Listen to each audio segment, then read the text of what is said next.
नमस्कार। शुक्रवार की रात्रि में हुई घटना के बाद से जो सवाल पब्लिक डोमेन में उठ रहे हैं, जो सवाल पूछे जा रहे हैं, उन्हीं सवालों का जवाब तलाशने की कोशिश मेरे द्वारा भी की जा रही है। अभी हमारे साथ रोहतास एसपी रोशन कुमार जी हैं। इन्हीं से समझने का प्रयास करते हैं कि जो लोगों के द्वारा पूछा जा रहा है उसमें सच्चाई क्या है, क्या वाकई में पुलिस के स्तर से कुछ सवालों को दबाने की कोशिश की जा रही है, जैसा कि आरोप लगाया जा रहा है। सर, एक चीज़ जानकारी लेने की कोशिश की जा रही है लगातार कि घटना के बाद से जो डीएसपी हैं जिन पर आरोप लग रहा है वो हैं कहाँ? वो अभी ऑफ ड्यूटी है, वो अभी ड्यूटी में नहीं है, वो छुट्टी पे है, उनको छुट्टी पे भेजा गया है।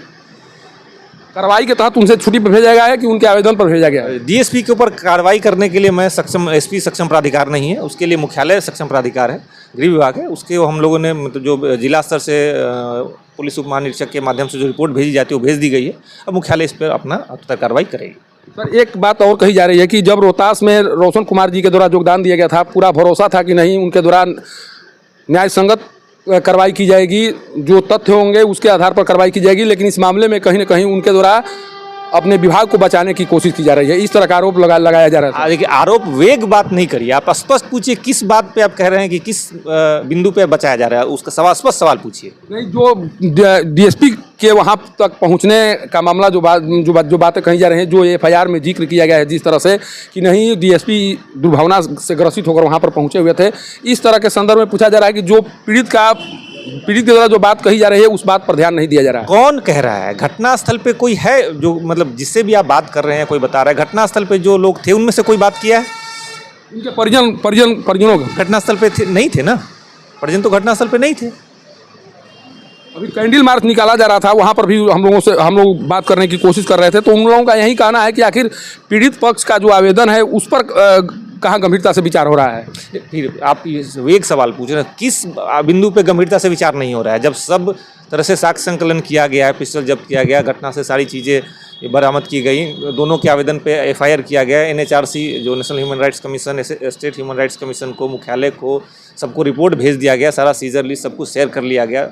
और मैंने पहले भी कहा है कि जो उनके परिजन हैं जिस बिंदु पे जांच कराना चाहते हैं, जिस तरह से जांच कराना चाहते हैं, जो उनका बिंदु है उस पर लिखित दें। अगर उस पर अनुसंधान नहीं होता है या मेरे द्वारा उस पर कार्रवाई नहीं की जाती, फिर आप कह सकते हैं कि ऐसा है। अदरवाइज मतलब सीधा स्पेसिफिक टू द पॉइंट आप सवाल पूछे कि सीधा कहना कि कार्यशैली है बचा, ये तो वेग है ना। आप किस बिंदु पे जो सवाल पूछा जा रहा है उनका कहना यही है कि जिन लोगों को बुलाया जा रहा है, एक डर है कि अगर बुलाया जा रहा है पुलिस के स्तर से तो हो सकता है कि गलत तरीके से उनको फंसा लिया जाए, उनसे पूछकर कुछ इस तरह से दबाव बनाकर कुछ इस तरह की जानकारी ले लिया जाए। क्यों दबाव?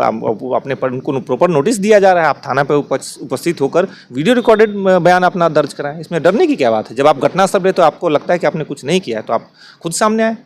आपके सामने आए हैं कोई? आपके सामने कोई आए हैं कि मैं घटनास्थल पे था, मैंने देखा है क्या हुआ है? अभी तक तो इस तरह का कोई नहीं है। फिर कोई भी जो घटनास्थल का था उससे के बारे में कोई बात नहीं कर रहा है। जो लोग भी बात कर रहे हैं वो सुनी सुनाई बातें कर रहे हैं।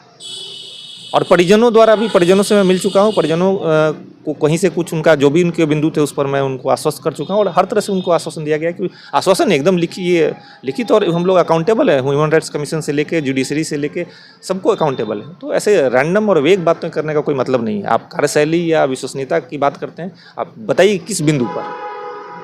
जो जिस तरह का प्रश्न पूछिए, आप सीधा प्रश्न सर यही है कि जिस तरह से वहाँ पर एक्टिविटी दिखाई पड़ी, पुलिस वहाँ पर जाती है, जो सामान जब्त किए हैं, चूंकि एफआईआर में भी जब्त किया गया और परिजनों के उपस्थिति में जब्त किया गया, मजिस्ट्रेट की उपस्थिति में वीडियो रिकॉर्डिंग के साथ एफएसएल टीम द्वारा जब्त किया गया। अब बताइए। 2 फायरिंग की बात वहाँ पर आती है कि पिस्टल से 2 फायरिंग वहाँ पर हुई है, जो सरकारी पिस्टल है या बॉडीगार्ड की जो पिस्टल है उससे 2 फायरिंग की बात सामने आ रही है। 2 पुलिस ऑफिसर थे, दोनों के पास पिस्टल था, दोनों पिस्टल जब्त किया गया है। आपने अगर जो हमारा बॉडीगार्ड जो घायल हुआ है उसका फर्द बयान पढ़ा होगा तो उसने उस चीज़ को स्पेसिफिकली मेंशन किया कि मेरे पिस्टल से फायरिंग हुई है, तो फिर इसमें संदेह कहाँ है? लेकिन 6 खोखे बरामद हुए हैं, तो 6 खोखे आखिर किनके हैं? जो कि 2 फायरिंग होने की बात आ रही है। वो जो भी 6 खोखे बरामद हुए हैं उनको एफएसएल जांच के लिए भेजा जा रहा है, उसको जब्त किया गया है, दोनों पिस्टल भी जब्त किया गया है, दोनों के हाथ से गन शॉट रेसिड्यू लिया गया है, तो फिर इसमें संशय कहाँ है? क्या लग रहा है उस पक्ष से भी इस तरह का, क्योंकि खोखे जब ज़्यादा बरामद हो रहे हैं, 2 गोली चलने की बात आ रही है, जो बयान दिए गए हैं बॉडीगार्ड के द्वारा कि 2 बार गोली चलाई गई है पिस्टल से, तो जो अन्य जो खोखे बरामद किए गए हैं, क्या लग रहा है उसके मामले में अभी तक जानकारी सामने नहीं आ रही है कि डीएसपी के रिवॉल्वर से भी गोली चली है? डीएसपी के रिवॉल्वर से अगर गोली चली है तो फॉरेंसिक जांच में क्लियर हो जाएगा, इसीलिए उनका पिस्टल जब्त किया गया है। फिर देखिए, ये रोहतास एसपी रोशन कुमार जी हैं, जो तमाम बातों को कहने का प्रयास कर रहे हैं कि आप आखिर अगर आरोप लगा रहे हैं तो आरोप के संदर्भ में तथ्य प्रस्तुत करें। अगर आप जानने की कोशिश कर रहे हैं कि नहीं हमारे साथ कुछ नाइंसाफ़ी हो रही है तो उन नाइंसाफ़ियों को बताने की कोशिश करें, तभी किसी भी सवालों का जवाब दिया जा सकता है। हालांकि जिस तरह से चर्चाएं चल रही हैं, जिस तरह से मंत्री आए हुए थे, जिस तरह से बताने की कोशिश की गई, उन्हें समझाने का प्रयास किया गया, उसके बारे में जो भी मीडियाकर्मी थे उनका यही कहना था कि कहा यह जा रहा है कि कहीं ना कहीं परिजनों को पुलिस के स्तर से न्याय देने की कोशिश नहीं की जा रही है। लेकिन जिस तरह से रोहतास एसपी रोशन कुमार जी बातें बता रहे हैं, जो कह रहे हैं, उनका कहना है कि अगर तथ्य के साथ आप आएंगे, तथ्य दिखाएंगे, तथ्यों के अनुसार बात करेंगे तो तमाम बातों का जवाब दिया जाएगा। और शायद इसी तरह का नज़ारा है यहाँ पर भी दिखाई पड़ा। उनके द्वारा साफ तरह से जानने की कोशिश की गई कि किस तरह से परिजनों के द्वारा ये कहा जा रहा है या बताया जा रहा है कि हमारे साथ नाइंसाफ़ी हो रही है, हमारे द्वारा जो आवेदन दिया गया है उस पर कार्रवाई नहीं हो रही है। और जब किसी विभाग के कप्तान के द्वारा इस तरह से दावे किए जाते हैं तो कम से कम उनके दावे पर भरोसा होना चाहिए और इंतजार किया जाना चाहिए कि पुलिस अनुसंधान में क्या कुछ आता है, पुलिस किस तरह से कार्य कर रही है और पुलिस किस तरह से कोर्ट में अपना पक्ष प्रस्तुत कर रही है। सासाराम से पब्लिक न्यूज़ के लिए सत्येंद्र चौबे की रिपोर्ट।